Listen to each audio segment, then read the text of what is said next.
नमस्कार. आज आपण अर्धा किलो मैद्याचे प्रमाण घेऊन खुसखुशीत शंकरपाळ्या कशा बनवायच्या याची रेसिपी पाहणार आहोत. वेळ न लावता रेसिपीला सुरुवात करूया.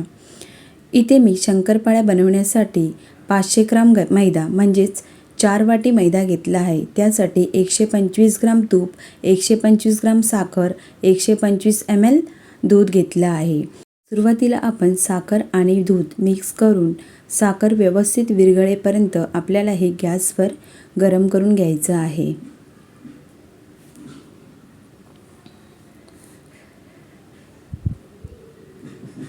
साखर विरघळेपर्यंत आपल्याला हे ढवळत राहायचं आहे. तुम्ही इथे बघू शकता साखर व्यवस्थित विरघळली आहे. आता हे आपण थंड करायला ठेवू.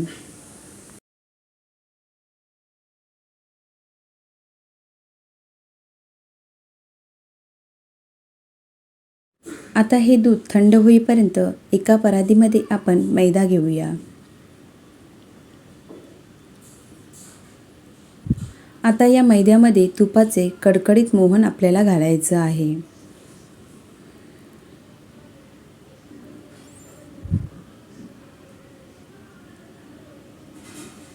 हे तूप आपल्याला छान असं गरम करून यामध्ये ओतायचं आहे. तुपाचे कडकडीत मोहन पिठामध्ये टाकल्यामुळे शंकरपाळ्या अगदी खुसखुशीत होतात. आता हे पीठ आपल्याला चमच्याने व्यवस्थित मिक्स करून घ्यायचं आहे. त्यानंतर थोडं थंड झालं की हाताने आपल्याला व्यवस्थित हे पीठ चोळून घ्यायचं आहे. म्हणजेच हे डालड्याचे मोहन व्यवस्थित सर्व पिठाला लागेल.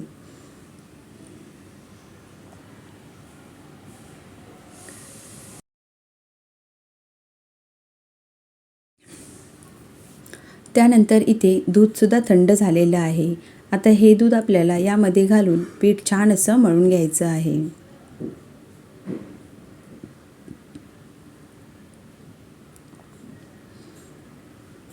अर्धा किलो मैद्यासाठी दुधाचे हे प्रमाण अगदी बरोबर आहे.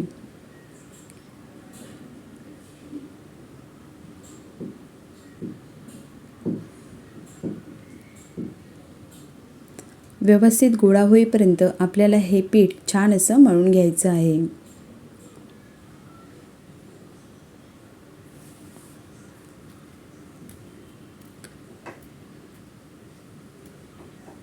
तुम्हाला जर जास्त घट्ट वाटत असेल पीठ तर तुम्ही इथे थोडंसं दूध ॲड करू शकता. तर अशा प्रकारे इथे आपलं पीठ मळून झालेलं आहे. आता आपण हे पीठ 1 ते 2 मिनिटासाठी झाकून ठेवू.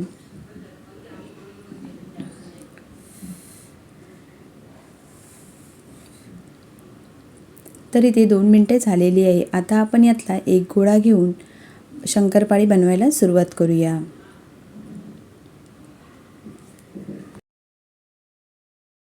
आता एका पोळपाटवर आपल्याला हा गोळा लाटून घ्यायचा आहे.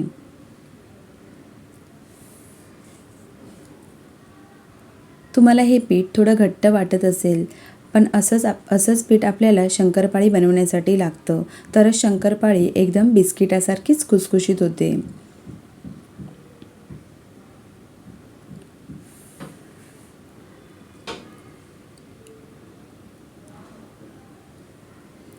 आता याचा साईडचा भाग आपल्याला कट करून घ्यायचा आहे.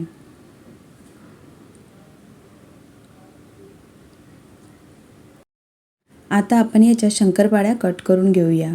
तुम्हाला ज्या साईजच्या शंकरपाळ्या हव्या असतील त्या साईजच्या शंकरपाळ्या तुम्ही कट करून घेऊ शकता.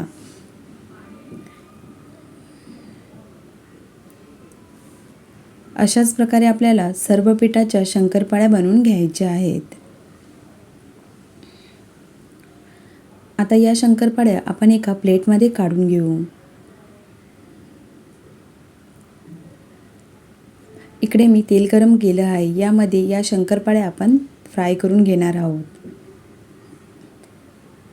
सुरुवातीला आपल्याला तेल व्यवस्थित गरम करून घ्यायचं आहे. नंतर गॅसची फ्लेम स्लो करून आपल्याला या शंकरपाळ्या स्लो फ्लेमवरच फ्राय करून घ्यायच्या आहेत. अशा प्रकारे शंकरपाळ्या फ्राय केल्याने शंकरपाळीची साईज डबल होते आणि शंकरपाळ्या व्यवस्थित आतमधून फ्राय होतात.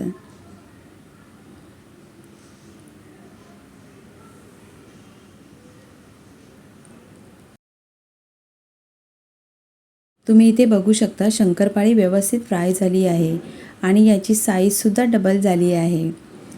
आता अशाच प्रकारे आपण राहिलेल्या शंकरपाळ्यासुद्धा फ्राय करून घेऊया. आता या शंकरपाळ्या आपण एका प्लेटमध्ये काढून घेऊ.